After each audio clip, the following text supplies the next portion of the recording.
आज हम पढ़ेंगे हिंदी व्याकरण की कक्षा 3 की पाठ्य पुस्तक। आज हम फर्स्ट लेसन पढ़ेंगे, पाठ पहला, भाषा और व्याकरण। आप सभी ने अपनी क्लास में ये फर्स्ट चैप्टर रीड कर लिया है, फिर भी हम एक बार इसे रिवाइज करते हैं। फर्स्ट क्या है? भाषा और व्याकरण। भाषा किसे कहते हैं? सार्थक शब्दों तथा वाक्यों के ऐसे समूह को जिसके द्वारा हम अपने विचारों का आदान प्रदान कर सकें, उसे भाषा कहते हैं।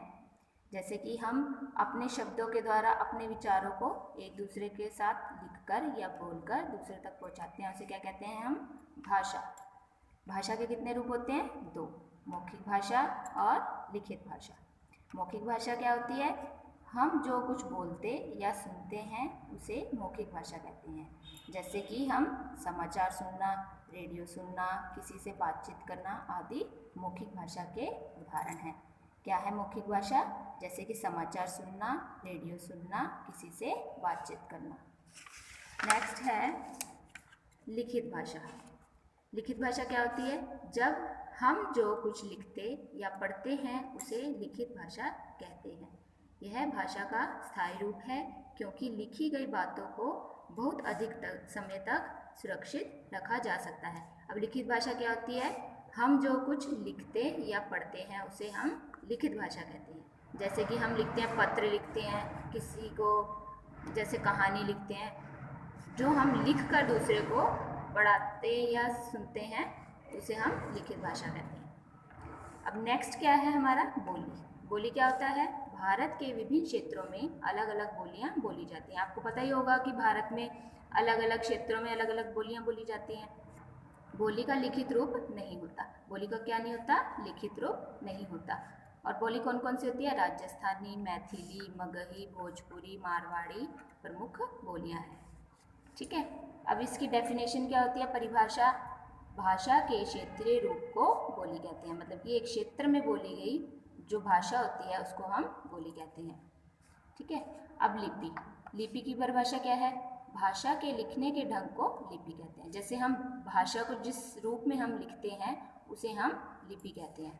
लिखने के ढंग को लिपि कहते हैं। उच्चारित भाषा को लिखने की निर्धारित विधि का नाम लिपि है। अब लिपियाँ कौन कौन सी होती हैं? जैसे कि इसी प्रकार मराठी, नेपाली, संस्कृत भाषा की लिपि देवनागरी। इन सब की लिपि कौन सी है? देवनागरी। इसको हम किस में लिखते हैं? देवनागरी लिपि में। और अंग्रेजी भाषा की लिपि रोमन। अंग्रेजी को हम किस भाषा में लिखते हैं? रोमन में। उर्दू भाषा की लिपि फारसी। पंजाबी भाषा की लिपि गुरमुखी है। क्या है इनकी लिपियाँ? देवनागरी, रोमन, फारसी और पंजाबी की गुरमुखी। ठीक है। अब नेक्स्ट है व्याकरण। व्याकरण किसे कहते हैं हम? वह शास्त्र जिसके द्वारा हम भाषा को शुद्ध रूप में पढ़ना, बोलना व लिखना सीखते हैं व्याकरण कहलाता है। क्या होता है? भाषा के शुद्ध रूप को, भाषा को शुद्ध रूप में पढ़ना और लिखना सीखते हैं उसे व्याकरण कहते हैं। अब भाषा व्याकरण के अंग। व्याकरण के कितने अंग हैं? व्याकरण का संबंध भाषा से है। किसी भाषा को सीखने के लिए उनकी विभिन्न इकाइयों का अध्ययन किया जाता है। अब हम क्या करेंगे? व्याकरण के अंगों का अध्ययन। भाषा की मूल इकाई को वर्ण कहते हैं। क्या कहते हैं? वर्ण किसे कहते हैं? भाषा की मूल इकाई को वर्ण कहते हैं। वर्णों के सार्थक मेल से शब्द तथा शब्दों के सार्थक मेल से वाक्य बनते हैं। अब वर्णों के मेल से हम क्या बनाते हैं? शब्द। फिर शब्दों के सार्थक मेल से हम क्या बनाते हैं? वाक्य। इसी प्रकार व्याकरण के 3 अंग माने जाते हैं। कौन कौन से अंग? वर्ण विचार, शब्द विचार, वाक्य विचार। वर्ण विचार क्या होता है? जिससे हम इनमें वर्णों, उनके उच्चारण तथा उनके भेदों पर विचार किया जाता है। शब्द विचार में उनके भेदों एवं उत्पत्ति आदि पर विचार किया जाता है। वाक्य विचार में इसमें वाक्यों, उनके भेदों एवं रचना आदि पर विचार किया जाता है। कितने अंग हैं हमारे? 3 अंग। वर्ण विचार, शब्द विचार और वाक्य विचार। अब जैसे कि हमने क्लास में प्रश्न उत्तर कर लिए थे, तो अब हम एक्सरसाइज करेंगे। रिक्त स्थान भरिए। फर्स्ट क्या है? भाषा के डैश रूप होते हैं। कितने रूप होते हैं भाषा के? 2 रूप। सेकंड है, डैश को अंतर्राष्ट्रीय भाषा का स्थान प्राप्त है। कौन सी भाषा को अंतर्राष्ट्रीय भाषा का स्थान प्राप्त है? अंग्रेजी। पंजाबी भाषा की लिपि डैश है। कौन सी है पंजाबी भाषा की लिपि? गुरमुखी। हाँ जी। 4 डैश में वर्णों तथा उनके भेदों पर विचार किया जाता है। किन के भेदों पर विचार किया जाता है? वर्ण विचार। वर्णों तथा उनके भेदों पर विचार किया जाता है। आपने यहाँ पे पढ़ा होगा, देखो यहाँ लिखा है वर्ण विचार। वर्ण विचार उनके उच्चारण और भेदों पर विचार किया जाता है। लिखा है ना, भेदों पर विचार किया जाता है, तो यहाँ क्या आएगा? वर्ण विचार। भाषा के लिखने के ढंग को डैश कहते हैं। क्या कहते हैं भाषा के लिखने के ढंग को? लिपि। अब नेक्स्ट क्वेश्चन है, एक शब्द में उत्तर दीजिए। आपने 1 वर्ड में आंसर देना है, एक शब्द में देना है। फर्स्ट क्या है? भारत की राष्ट्रभाषा। भारत की राष्ट्रभाषा कौन सी है? हिंदी। सेकंड है, हिंदी भाषा की लिपि। हिंदी भाषा की लिपि कौन सी है? देवनागरी।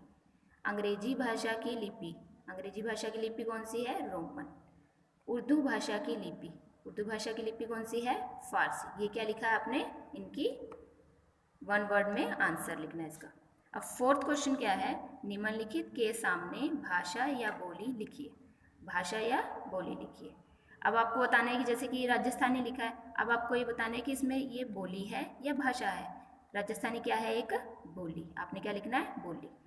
सेकंड है तेलुगु। तेलुगु क्या है? एक भाषा। थर्ड है कन्नड़। कन्नड़ क्या है? एक भाषा। भोजपुरी बोली। मैथिली बोली है। तमिल क्या है? भाषा है एक। बंगला क्या है? बंगला भी एक भाषा है। मगही क्या है? मगही भी एक बोली है। ठीक है। और ये क्या है हमारा? हिंदी व्याकरण का आज हमने पाठ पहला भाषा और व्याकरण रिवाइज किया है, और इसके हमने क्या किया है? 2nd, 3rd और 4th एक्सरसाइज के क्वेश्चन आंसर किए। Thank you.